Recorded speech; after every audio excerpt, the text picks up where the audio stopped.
alors ici tu vois, tu t'amuses bien en fait, tu as énormément de choses, c'est tout, je dirais un petit peu, c'est tout mignon. C'est tout mignon, c'est sympa en fait. Là par exemple tu regardes, tu as des petits cafés et tu es sur des chaises en fait, chaises et tables qui sont l'équivalent de chaises petites tables pour enfants. Et il y a énormément de cafés en fait ici, c'est comme ça que tu manges. Tu vas boire dans un café, tu t'assois sur des chaises pour enfants. C'est vraiment, alors vraiment au Vietnam c'est comme ça, énormément d'endroits. Alors là, en plus de ça, c'est d'autant plus mignon que tu vois, tu as plein de petits engins motorisés, des mini-cars, tu as plein de petites choses électriques, je sais pas comment ça fonctionne, tu as des adultes, tu as des enfants et c'est franchement sympa, c'est franchement mignon. Ici. Tu vois là, tu as toute une partie, une zone qui est aménagée, toute simple, vraiment toute simple. Tu peux éventuellement manger, boire un morceau.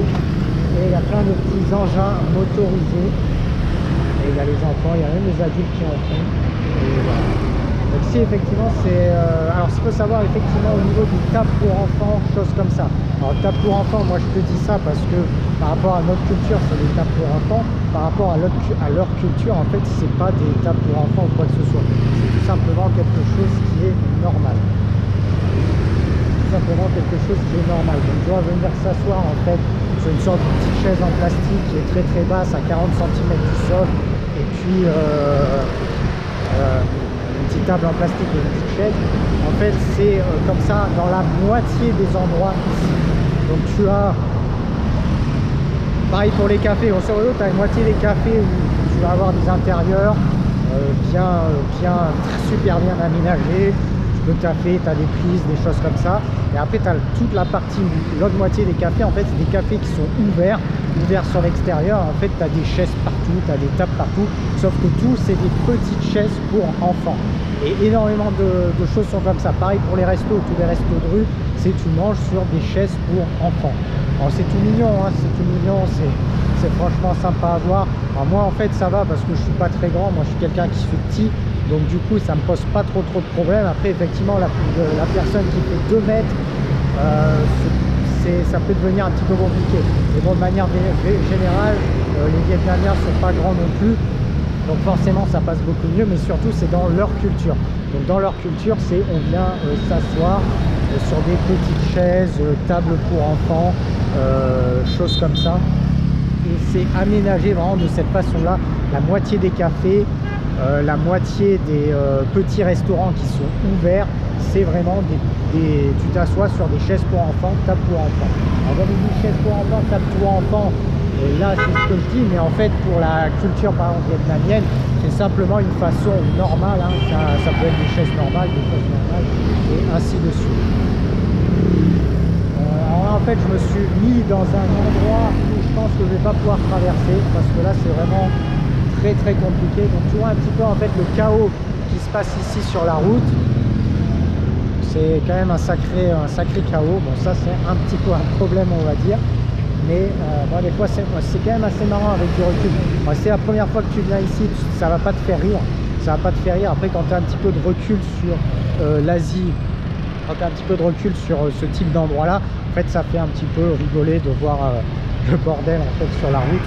Moi c'est un petit peu comme ça que je prends maintenant. Alors là on va essayer de passer. Voilà, là c'est okay. Alors, donc vraiment ça aussi c'est quelque chose qui est vraiment spécifique au Vietnam. Tu as la moitié des cafés, moitié des restaurants, tout ce qui est ouvert sur la rue, c'est énormément, voilà, des petites tables basses avec l'équivalent de chaises pour enfants en plastique. Voilà, c'est comme ça que ça se passe et tu vas manger dessus ici. Alors bien évidemment, hein, tu as plein de cafés, plein de restaurants aussi avec quelque chose de très confortable, quelque chose de beaucoup plus haut, mais tu as également toute cette partie-là.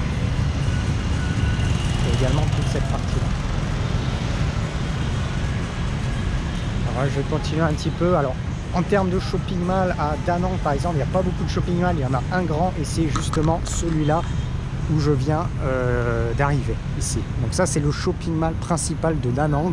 Alors, quand je suis par exemple en Thaïlande, je passe énormément de temps dans les shopping malls en fait. En Thaïlande, oui, En fait ici je vais quasiment jamais dans les shopping malls, enfin pour la simple et bonne raison que à part celui-là, il n'y en a quasiment pas. Alors il y en a un secondaire, le secondaire j'y ai été, en fait c'est vraiment minuscule, tu as 2 étages, tu as 3-4 boutiques, c'est vraiment minuscule. Donc il y a un seul gros shopping mall à Da Nang, c'est pas des fanas des shopping malls comme par exemple en Thaïlande. On est sur des choses vraiment beaucoup plus petits, beaucoup plus simples. Celui-là est quand même assez grand, alors je relativise, il est quand même assez grand. Il ferme à 10 h. Il ferme à 10 h et ça donne ça. Ça donne ça. Donc vraiment un seul gros shopping mall sur une ville qui fait quand même 1 million d'habitants. Il n'y a pas énormément de gros shopping mall ici. En fait, il y a des restos partout, des cafés partout, des boutiques partout. C'est pas non plus trop gênant, sauf si vraiment on veut, je dirais, un petit peu, par exemple, s'habiller avec des choses comme ça, un petit peu plus haut de gamme, avec des grosses boutiques, effectivement, il n'y a pas forcément énormément d'endroits. Donc là, il faudra venir, par exemple, dans ce type d'endroit. Autre chose qui est très bien, en fait, au Vietnam, à Da Nang, c'est que les choses sont fermées, mais hyper tard. Mais quand je dis hyper tard, c'est vraiment hyper tard. En fait, tous les cafés sont ouverts jusqu'à minimum 22 h. Il y a des cafés qui sont ouverts souvent jusqu'à 23 h.